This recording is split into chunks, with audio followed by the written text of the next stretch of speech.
OEB TV, uma realização da Ordem dos Economistas do Brasil. Colega economista, prezado telespectador, prezada telespectadora, é um prazer estar com vocês em mais um programa da TV da Ordem dos Economistas do Brasil. E hoje tenho a satisfação, muita satisfação, de estar conversando com meu querido amigo, o economista Roberto Troster, consultor da Troster Associados. Na verdade, diretor da Troster Associados. Troster, é um prazer enorme estar contigo mais uma vez, graças a Deus, aqui na TV da Ordem dos Economistas do Brasil. É um prazer conversar com você e conversar com todos os economistas e não economistas que estão nos assistindo. Troster, estamos em plena pandemia, desse terrível vírus.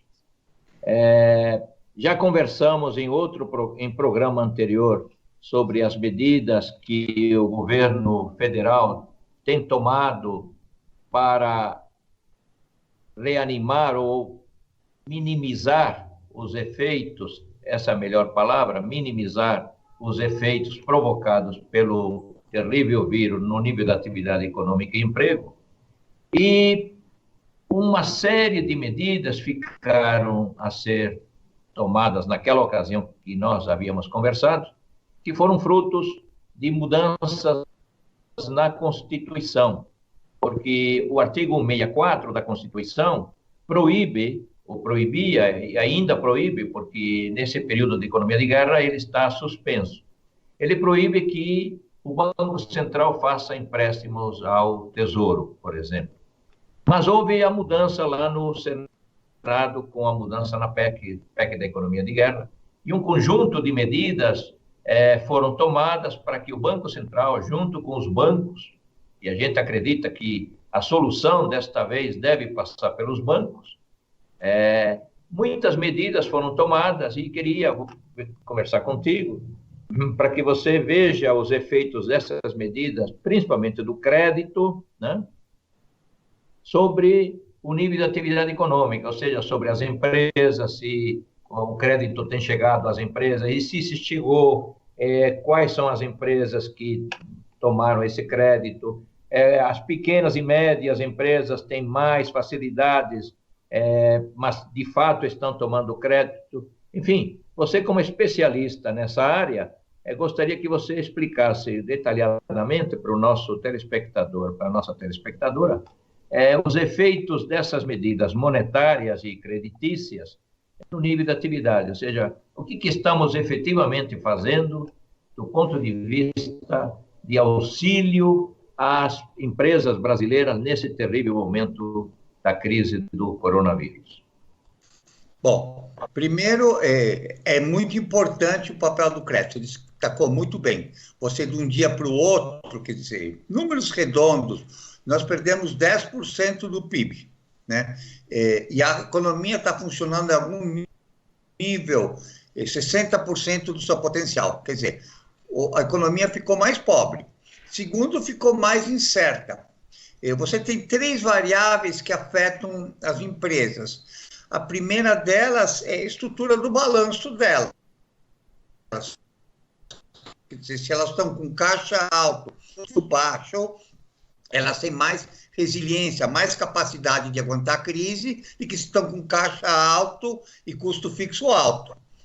Segundo ponto, em que cadeia produtiva que essa empresa está. As empresas de transporte aéreo, de turismo, ficaram mais fragilizadas. A indústria farmacêutica, produtos de higiene ficaram mais fortes. Na média, todos caíram. Mas é um cenário incerto. E a terceira variável importante nas empresas é a governança. Empresas com boa governança, que sabem se ajustar mais rapidamente, têm mais chances de sucessos do que aquelas que continuam na inércia, como se nada tivesse acontecido. É um cenário em que aumentou a incerteza. Uma das condições para emprestar dinheiro, para conceder crédito, é você conseguir ver com alguma certeza que o dinheiro que você dá hoje vai voltar no final do empréstimo. Você aumentou muito a incerteza, nada mais racional para os bancos que diminuir prazos, aumentar a exigência de garantias, pôr a régua para risco mais alta. Nada mais racional para a sociedade como um todo que exatamente o oposto. Menos garantias, mais prazos e taxas mais baixas. Nesse sentido, é que você tem que ter uma intervenção do governo para fazer alguma coisa a esse respeito. E o que o governo fez? Tem uma expressão do norte do Brasil que diz: é muito vento e pouca chuva, né? Muito anúncio e pouca água aqui na minha roça. Abrandou as exigências de capital. Bancos estavam com folga de capital e ainda estão com folga de capital. Então, ele resolveu um problema que não existiu. Outro problema que não existiu, que foi anunciado, que correspondia a 16% do PIB, foi mais liquidez para os bancos. Os bancos também estavam com caixa alto e aproveitaram os medidas para aumentar mais o caixa. Quer dizer, o que vale para as empresas vale para os bancos. É hora de ter o caixa alto, é hora de segurar os barcos no porto para esperar a tempestade passar, né? Especificamente para o crédito, fizeram muito pouco e a conta-gotas. Então, algumas linhas de crédito, algumas iniciativas de alguns bancos particulares para ajudar nesse momento de dificuldade, mas a nota de crédito que saiu mostrou que você já teve um encolhimento nas concessões, que o crescimento do crédito no primeiro mês foi por um outro problema que o Banco Central tinha que ter atuado, que é a taxa de câmbio. O que acontece? Números redondos, o setor privado deve 120 bilhões de dólares em linhas de adiantamento de contrato de câmbio, financiamento de exportação, todo esse tipo de linhas. 120 bilhões, a taxa de números redondos, a taxa de R$4 são 500 bilhões, 480, mas vamos arredondar 500. A taxa de câmbio de R$5 são 600. A taxa de câmbio de R$6 são 700. Quer dizer, de uma hora para outra, no momento em que a economia está indo para trás, o câmbio dispara. Quer dizer, essas empresas devem mais sem ter recebido um centavo sequer. E o Banco Central assiste passivamente isso. Há todo um anúncio há anos que as reservas para as crises, vem a crise, não se mexe nas reservas. Quer dizer, apesar de estudos até no Fundo Monetário Internacional, que você tinha reservas excessivas no Brasil, que podia diminuir, não, isso não se faz. Bom, o estrago nos balanços foi muito grande. Uma segunda coisa, essa incerteza cambial, o câmbio sobe, desce, é terrível. Quer dizer, mesmo para os setores exportadores, você sempre importa e exporta. Você não sabe a que preço você vai importar e a que preço você vai exportar. Então, a atuação do Banco Central foi, literalmente, muita espuma, pouca chuva, muito vento e pouca chuva. Não, tem um outro que disse muita espuma e pouca cerveja. Troquei os dois, mas... É verdade. Voltemos. Você tem toda a razão. Se nós entrarmos no site do Banco Central, no conjunto das medidas emergenciais que ele cita, são quase 15 páginas. Eu tive o capricho de olhar linha por linha, parágrafo por parágrafo, você também, e é muita fumaça mesmo, muito vento e pouca ação. Tudo aquilo que está escrito lá é para, digamos, um conforto. Olha, isto poderá ser feito, seus bancos poderão trocar isto por letras financeiras, isto poderá ser feito. Mas cadê a ação, efetivamente, do Banco Central? Do ponto de vista de se há uma falta de liquidez para pequenas e médias empresas, cria condições, Banco Central cria condições para que os bancos possam fazer estes empréstimos e financiamentos com um risco, digamos, que seja assumido pelo governo e não pelo banco, ou dividido, exatamente o que você falou, não é verdade? Tem mais ainda, né? Quer dizer, tem 3 aspectos nisso. Primeiro, a questão da tributação. Banco, ela empresta dinheiro, o cliente não paga, periga o banco ainda pagar PIS, COFINS, não pode deduzir tudo. Quer dizer, uma coisa que seria facilmente corrigida, não é. E aumentaram o imposto de renda para a instituição financeira. Quer dizer, então, espera. Quer dizer, você quer que empreste, mas tudo que você emprestar, metade dos juros é meu. É injusto isso. Quer dizer, é uma falta de visão do que é o papel da tributação em induzir o crescimento, né? A segunda coisa, ele tem 3 bancos de desenvolvimento, podia ter um só, né? Que é o Banco do Nordeste, o Banco da Amazônia e o BNDES. E tem um banco comercial, que é a Caixa Econômica Federal, que ele tem 100% do controle. Aí ele fala que não, agora o Banco Central vai poder comprar títulos privados. Plim, plim! Também. Será que vai fazer limpeza de balanços desses bancos estatais? Tá? E quando você tem o governo pega o risco, quem vai pagar pelos empréstimos mais altos somos todos nós. É mais imposto no futuro, mais juro mais alto no futuro e menos capacidade fiscal para o governo. Tem que pensar um pouquinho. O governo está reagindo muito, mas agindo pouco nas raízes da crise. Há um aspecto aí que nós vamos tratar no próximo bloco, que vem a ser a questão do crédito logo após este período terrível da pandemia. Mas vamos aguardar um segundinho, Troster. Já retornamos. A economia é uma ciência social que estuda o problema da escassez. Toda e qualquer sociedade tem recursos escassos, até as sociedades mais ricas. Sempre haverá problemas de escassez de recursos. E este é o centro do estudo da economia. Temos 3 problemas fundamentais: o que produzir, o como produzir e para quem produzir.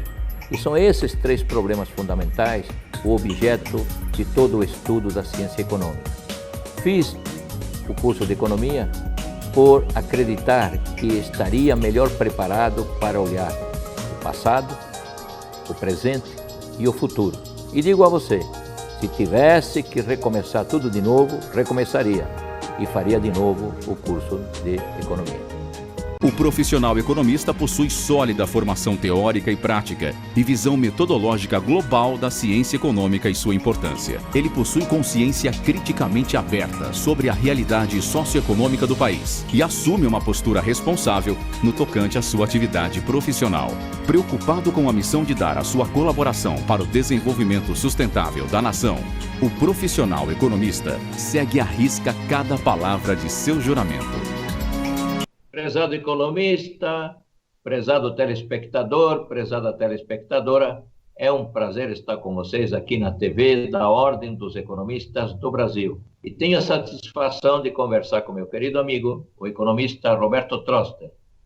Troster, estávamos conversando no bloco anterior sobre medidas que, em tese, estariam sendo tomadas pelos bancos, e sendo essas medidas tomadas com o apoio do Banco Central.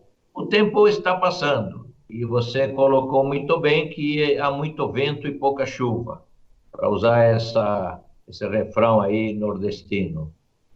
Nesse momento que nós estamos fazendo a gravação, no estado de São Paulo e principalmente aqui na capital, o prefeito está com um plano de retomada chamado consciente. Muitas lojas vão abrir, clientes de alguma forma vão aparecer, e aí surge a realidade. As empresas vão abrir as portas e elas têm capital de giro para fazer isso. Em outras palavras, temos informações de lojistas que disseram: olha, eu abri a loja, apareceu tão pouca gente e vale a pena ela continuar fechada, porque me custa menos ela fechada do que ela aberta. É um cenário que nós vamos encontrar pela frente, Troster? É um cenário ruim. Primeiro, porque o crédito é muito caro. Segundo, porque cada dia que passa, o relógio da luz continua funcionando, o relógio do aluguel continua funcionando, o relógio dos impostos continuam funcionando, as pessoas querem comer todo dia, quer dizer, custo, chamado custo fixo, continua funcionando, né? E o que acontece? Em inglês usa a palavra sudden stop, uma parada brusca, quer dizer, até a roda começar a girar de novo demora. A prescrição em política econômica para isso é clara, é uma injeção de confiança forte. E você não está tendo isso. Na Argentina, os ânimos políticos sempre foram mais acirrados que no Brasil. Sempre a situação e oposição foram muito mais acirrados do que estão aqui. O que acontece? Você vê toda semana Larreta, que é um dos presidenciáveis, Kicillof, que é o outro, e Fernandes, que é o presidente, os três sentados enfrentando o problema. O número de mortos por milhão de habitantes na Argentina é menos do que 10 vezes o brasileiro. Quer dizer, e aqui faltam coisas simples, por exemplo, é para andar de máscara na rua, ponto. Sabe, é ficar em cada esquina, cidadão, por favor, coloque a máscara ou volta para casa. Os testes são caríssimos aqui, R$250. Quando teve a epidemia da AIDS, você quebrou patentes e produziu o antiviral da AIDS barato para salvar a população. É uma situação de emergência. Não é possível que alguém que está doente tenha que pagar para saber se está ou não está. Quer dizer, deviam testar intensivamente. Medidas de temperatura. Hoje você consegue medir a distância intensivamente, quer dizer, estamos brincando, quer dizer, cada prefeito uma coisa, presidente outra, cada estado uma coisa diferente, quer dizer, para que uma federação? É justamente para se separar no que é diferente e para se unir no que é igual. Em economia nós temos uma coisa que se chama sinergia. Uma sinergia é quando a soma das partes é maior do que cada uma delas somadas individualmente. Nós temos que criar sinergias. Isso está dando certo em tal lugar, isso está dando certo em tal outro lugar. Minas está com uma taxa muito baixa, o que eles estão fazendo que a gente pode copiar? É ter um centro de inteligência fazendo. É um governo que tem muitos militares. No Exército, você tem os 3 Cs. No Exército, assim, desde tempos históricos, os 3 são comando, comunicação e controle. Uma voz só, um controle, números claros do que está acontecendo, e comunicação. A sociedade inteira tem que saber o que está acontecendo. A pandemia foi declarada pandemia em março, nós estamos em junho, quer dizer, quase 3 meses, e ainda estamos tateando, vendo o que vamos fazer, o que não vamos fazer, sabe? Me dá um desespero que num país, nesse momento, está assim. Tem uma analogia, ou um caso que serve muito de como atuar em crises, que é o Titanic, né? O Titanic foi construído que podia receber 3 torpedos, chocar de frente com o iceberg. O que aconteceu? O Titanic tinha capacidade para 3.300 passageiros, e no embarque só embarcaram 2.200, quer dizer, 1.000 já se salvou por não ter embarcado. Mas era a função de quem construiu o navio contar quantas pessoas podem viajar, quantos lugares temos nos botes. Aí, quando receberam mensagem do iceberg, houve uma paralisia geral, quer dizer, não sabia. No filme mostra uma série de demoras, e aconteceu com os relatos sobre o que fazer. Quer dizer, a hora era, o foco não é mais chegar em Nova York, é evitar o que choque com o iceberg. Não fizeram isso. Aí você, quer dizer, naquela hora que chocou, você percebeu que ia afundar o navio. Você tinha capacidade para 1.200 pessoas nos botes, só se salvaram 700. Quer dizer, naquele momento que chocou, opa, já mudou de novo o foco. O foco agora é salvar o número máximo de pessoas nos botes. Também, uma confusão total não fizeram. O que está acontecendo aqui agora? Periga o Brasil ter o maior número de mortos por habitantes e ter a maior perda de produto. E é só fruto de política econômica. Eu tenho estudado crises há décadas já, agora, não sei porque, eu sempre gostei muito. Você vê que países como a China não tiveram uma única ano de andar para trás nos últimos 40 anos. E o Brasil teve, acho que, 18 crises diferentes, 18 anos em que andou para trás. O que os chineses têm que o Brasil não tem melhor? Quer dizer, e a política econômica, e eu acho que é muito responsabilidade nossa, dos economistas, e não apontar essas falhas com mais contundência, com mais... temos que fazer, nós temos tudo, capacidade empresarial, capacidade ociosa, recursos naturais, relações com o resto do mundo, não temos nenhum grande conflito interno, fora esse ruído em Brasília, quer dizer, temos tudo para crescer, para despontar rapidamente. Continuamos presos ao paradigma antigo. Chocamos com o iceberg e o capitão está pensando em ir para Nova York ainda, né? Então, eu acho que falta isso. No crédito, especificamente, falta olhar o crédito de frente, sabe? Falta ver, esse é o problema, tributação é um problema, compulsório é um problema, burocracia é um problema. Corrigir essas falhas, corrigir rápido.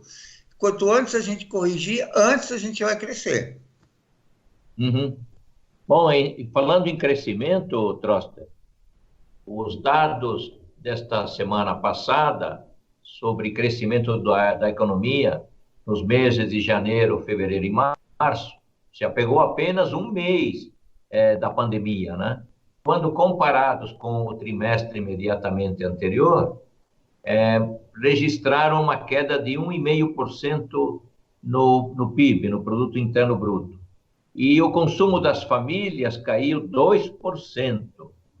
Só que agora vamos ter de abril, de maio e de junho, né, que ainda estamos, neste momento, iniciando o mês. Hoje é dia 1º de junho.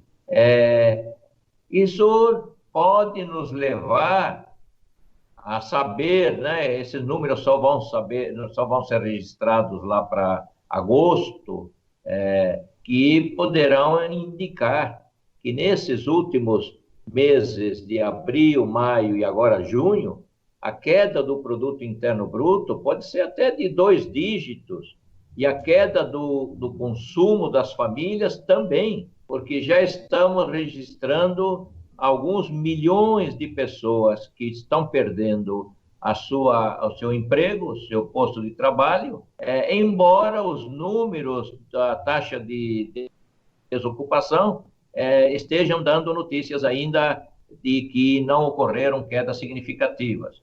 É claro que se a pessoa está em casa, isolada, não vai procurar emprego, então ele entra no time dos desalentados. Como é que você está vendo essa questão aqui como é que vamos crescer? Porque todo mundo diz, olha, vai ser em V, outro diz, não, vai ser em L. São figuras, né, que ajudam ao nosso telespectador, a nossa telespectadora, como vai ser a retomada. Que ideias você tem a respeito dessa retomada? Bom, só comentando, a nota de crédito que foi divulgada na semana passada mostra o consumo, você tem um indicador antecedente, que são os gastos de cartão. Uma queda para baixo, 2 dígitos de queda nesse segundo trimestre, eu já daria por certo. O Focus projeta 13% de queda. Se você considerar que parte desses 13% é o crescimento da agricultura, então o número é ruim. Eu acho que só depende de nós, não é que depende do resto do mundo. O preço das commodities segue leve viés de queda, taxa de juros internacional continua baixa. Quer dizer, a retomada depende só de nós, e só de boa política econômica, de falar, olha, o que é necessário para crescer, e fazer isso, sabe? Eu acho que o importante não é quanto cresce a economia, como é que a gente aumenta o bem-estar social do país. O que vai acontecer com o emprego é mais importante do que vai acontecer com o PIB. Eu não sei, mas quando alguém fica desempregado, ele é excluído economicamente da sociedade. É uma das piores situações que um cidadão pode ter. Você quer trabalhar, mas a sociedade não quer você. Então, eu acho que nós temos que começar a focar em inclusão, em sustentabilidade, em meio ambiente, em fazer do Brasil um Brasil melhor a cada dia. É isso. Uhum. Bem, nós estamos já chegando ao final, Troster, e infelizmente estamos num momento que você bem colocou de muitas incertezas. É que estamos convivendo com 3 graves problemas ao mesmo tempo. É a pandemia, que ainda não alcançou seu pico, e está ceifando milhares de pessoas, milhares de irmãos aí, reflexos extremamente negativos sobre o nível de atividade, emprego e renda, e também uma crise política, né, que está atrapalhando sobremaneira o conjunto dessas ações. Vamos levar em conta as tuas ponderações e que só depende de nós. E temos todas as condições para sair dessa crise numa trajetória bastante positiva. Afinal, o Brasil é um país de bastante número de lutadores, não é verdade? Troster, obrigado aí pela nossa entrevista aqui na TV da Ordem dos Economistas do Brasil. E até o próximo programa, meu caro. Com prazer. É só convidar que eu estou dentro. Obrigado e um abraço a todos os economistas e não economistas que estão nos assistindo. Tá bem. E a você, meu caro economista, prezada telespectadora, prezado telespectador, até o próximo programa da TV da Ordem dos Economistas do Brasil.